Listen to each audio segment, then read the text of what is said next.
guys, today I'm going to talk to you about radar charts.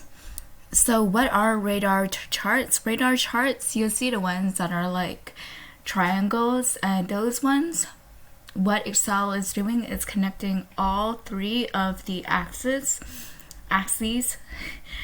Still don't know how to say that word together, and creating.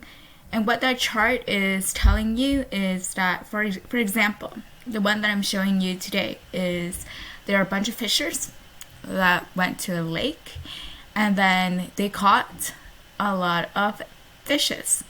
So the fish that they caught, it is the catfish, the trout, and the bass.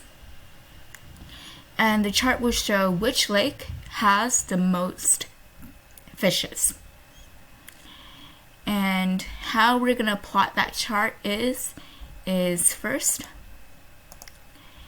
you highlight all the content, you go to insert, and then you will go over to you see this one weird looking symbol. You click onto that one, the drop down arrow,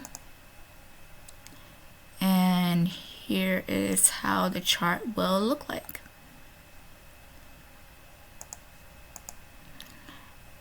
And what is really cool about it is it already has the legend labeled out for you. It has all the numbers showing, and you can see that the Vail Lake has the lowest amount. The next coming up is the Lake Skinner, and the next one showing up, it is Lake Paris. And from off on top of your head, if you're not even looking at the numbers, which is the downfall of this chart, is that I can't really tell you all of the accurate numbers, but it can tell you the in general area that Lake Paris has the most amount of fishes.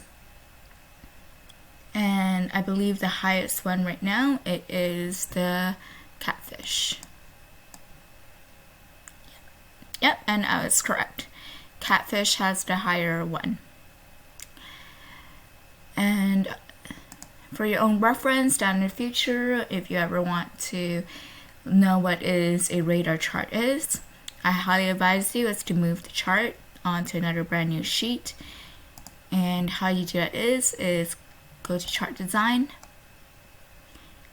move chart, new sheet, and over here I'm going to put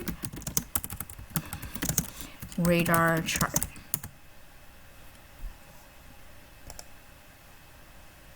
Hope this video helps, and tune on in to my next one. Bye for now.